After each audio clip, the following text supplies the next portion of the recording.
We all know that conversations with patients who are taking opioids long-term for chronic pain can sometimes be challenging. Here are some principles to guide those conversations developed by clinical experts in the field, and some vignettes of these sometimes difficult conversations. As you watch these vignettes, keep these principles in mind. Keep the primary focus on outcomes patients care about. Redirect the conversation to focus on what patients can do to improve their quality of life. When discussing risk, focus on the drugs and the harm and side effects opioids can cause. Avoid backing the patient into a corner, and use shared decision-making to address patient concerns. Be your patient's ally by expressing empathy and support for their concerns and uncertainties.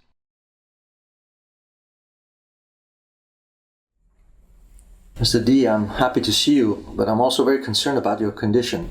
How have things been going for you over the past month? Have you noticed any difference in your level of function?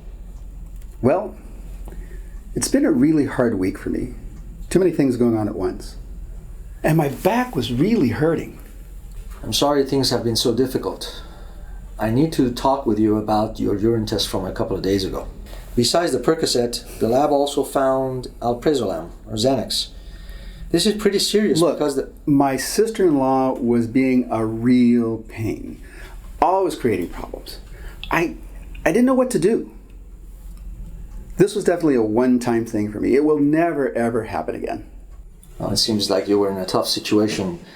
I know how that goes, but do you understand the seriousness of your actions? I mean, we talked about this a couple of months ago when you had Klonopin in your urine. Our pain agreement says that receiving narcotic prescriptions requires that you not take any drugs beyond what I give you.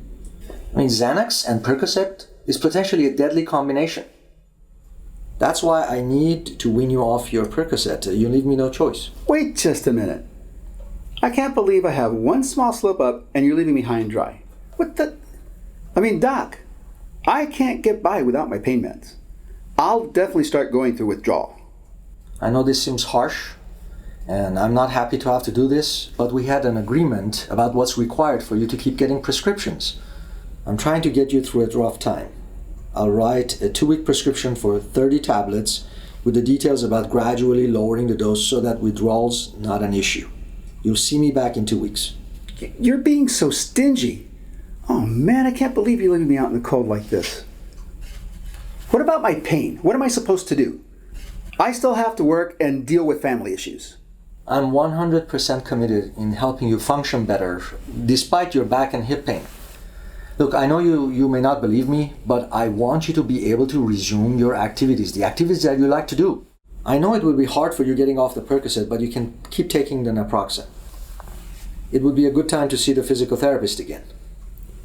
Physical therapy is a waste of time. It just makes the pain worse. And the other pain medication doesn't do anything compared to Percocet.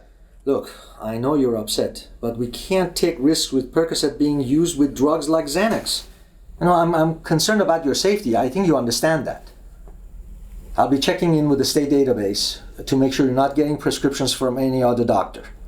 If that happens, I'll have to stop the prescriptions entirely.